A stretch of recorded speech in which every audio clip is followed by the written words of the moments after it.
Alors Stéphane, bonjour. Bonjour. Alors qu'est-ce qui a poussé Total à passer sur le web? Est-ce que c'est une posture d'audace ou plutôt une question de survie? Déjà, il y a une question de s'adapter au monde dans lequel on est. Et on est le premier vendeur de fuel en France. Et il y avait on va dire une obligation à être présent sur le canal web. Il y avait déjà un certain nombre de sites qui étaient en train de voir le jour. Donc, on va dire survie, audace, un petit peu les deux. On n'était pas, à l'époque, on n'avait pas développé énormément de sites internet. Et donc, je pense que c'est un petit peu au milieu de tout ça, entre l'audace et la survie. Survie étant peut-être un mot un peu fort. Déjà, il faut bien prendre conscience qu'on est dans un monde digital. Bon. Et ensuite, on a utilisé la force qui était celle de Total, de ses produits, de ses services. On a par moments repensé l'expérience utilisateur dans ce monde digital. Donc c'est un peu un mélange de l'appui de la stratégie on ne nous a pas attendu pour définir la stratégie de vente d'énergie, donc on s'est beaucoup appuyé sur les forces locales, mais avec la connaissance de plus en plus aiguë de quelles sont les forces digitales. Il faut beaucoup de pragmatisme. Il y avait assurément des forces dès le lancement du site fuelmarket.fr. Il y avait aussi assurément des faiblesses. Des faiblesses dans son développement, parce qu'on sait bien dans le monde notamment de la start-up qu'il y a le start et il y a le up. Et il fallait accompagner cette croissance pour faire en sorte, d'une part, qu'on assure une certaine scalabilité. Donc scalabilité, c'est faire en sorte qu'il y ait une efficacité, on va dire, dans le développement de Fuel Market. Et puis, il fallait acquérir un certain nombre de compétences. Donc des compétences internes, des compétences externes. Tout ne s'est pas fait en un jour, loin s'en faut. Mais au fur et à mesure, on a commencé à s'améliorer, step by step.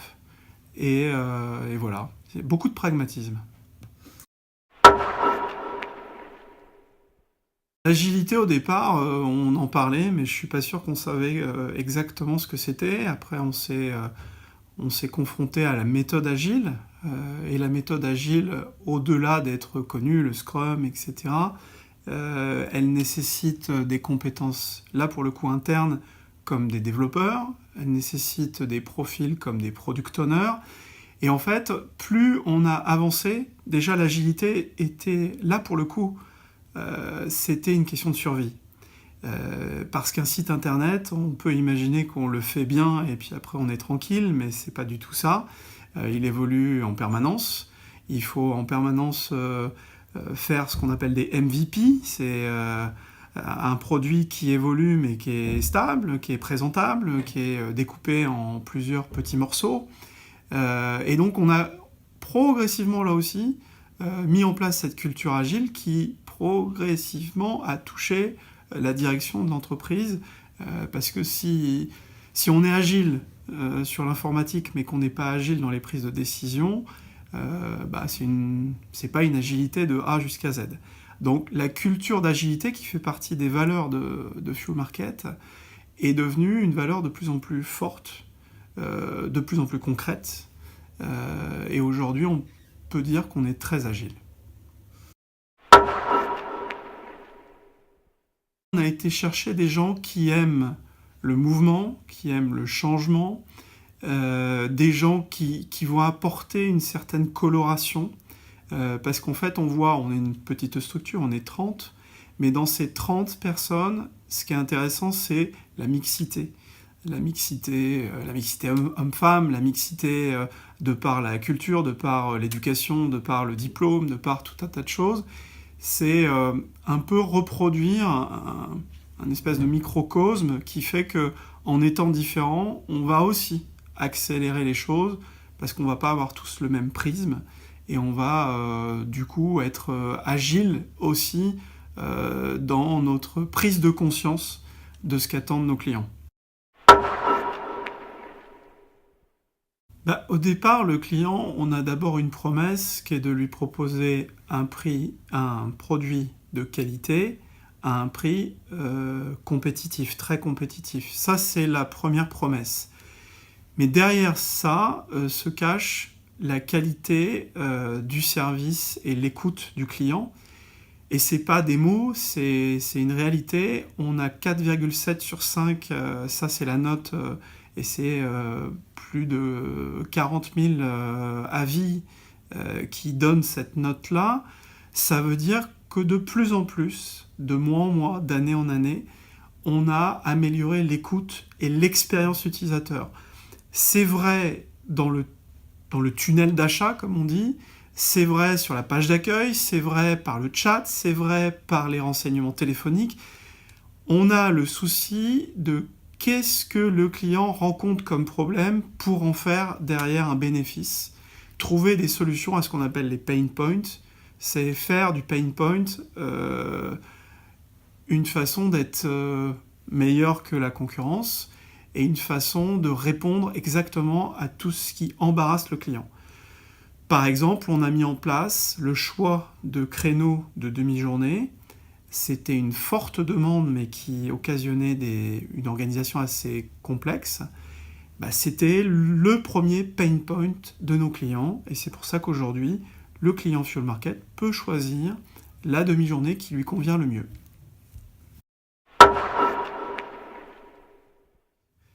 On a sur Fuel Market environ 400 zones tarifaires. Et ces zones tarifaires vont dépendre de plein de facteurs, tout simplement parce que derrière un site internet se cachent des dimensions concrètes, comme le nombre de kilomètres qu'on va faire pour aller jusqu'à une personne, est-ce qu'on a des dépôts, voilà, donc est-ce qu'on est dans un bassin où le prix du produit fuel, il est forcément pas le même, il vient pas des mêmes raffineries, il vient pas des mêmes dépôts.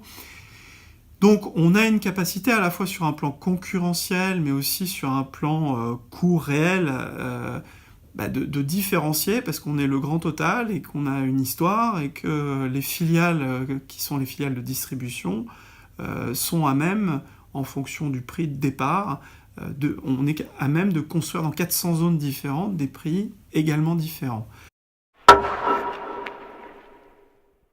La société Fuel Market héberge 3 sites internet, donc bien sûr fuelmarket.fr, mais nous avons aussi mis en place Total Proxy Energy, qui est un site qui vend notamment du granulé de bois, qui vend en B2B mais aussi en B2C.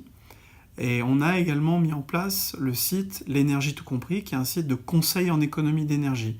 Donc on voit bien que la société Fuel Market est bien au fait de cette situation où les gens sont en questionnement de quelle est l'énergie qui me convient le mieux, quels sont les travaux qui vont me permettre de réduire ma facture énergétique. Donc on a créé au sein même de Fuel Market un écosystème web autour du multi-énergie et de l'efficacité énergétique. Dans les 3 inattendus, la première complexité, ça a été de se dire qu'il était fondamental, de disposer d'une équipe IT. Et donc il a fallu la constituer, cette équipe. Moi je suis ingénieur de formation, et j'ai été à la direction des systèmes d'information, mais comment constituer une équipe web, un CTO, un lead développeur, un Scrum Master, etc. Donc ça a été... c'est assez classique dans les startups, mais ça a été le premier inattendu et une complexité qui n'était pas si anecdotique que ça. Le deuxième inattendu, c'est que dans la foulée de Fuel Market, il a fallu construire un deuxième site internet, même un troisième site internet, qui est Total Proxy Energy.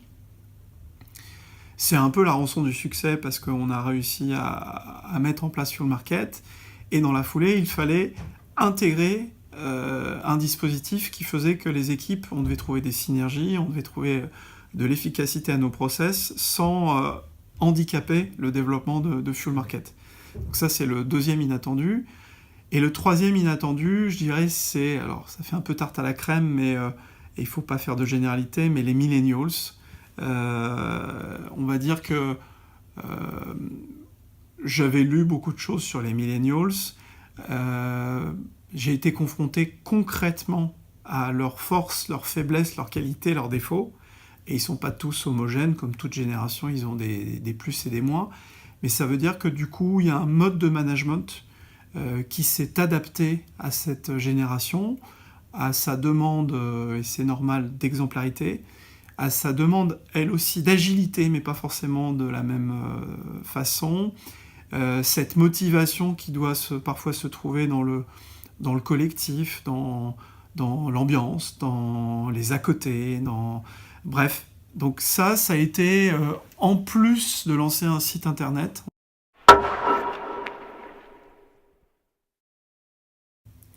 Alors déjà, il faut être très humble. Nous avons développé des pratiques dans une échelle qui est de 30 personnes et c'est très difficile d'extrapoler ce qu'on a appris dans un grand groupe où il y a des milliers de salariés.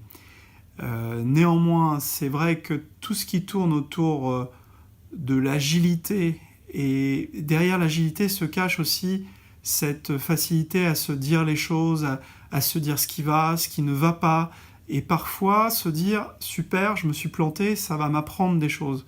Presque, je dirais, la culture de l'échec, c'est un peu violent, enfin, c'est un peu exagéré, parce qu'on ne va pas dire qu'on souhaite avoir des échecs tout le temps, mais peut-être qu'à notre échelle, on est plus dans une écoute de qu'est-ce que j'ai appris à travers tel ou tel échec.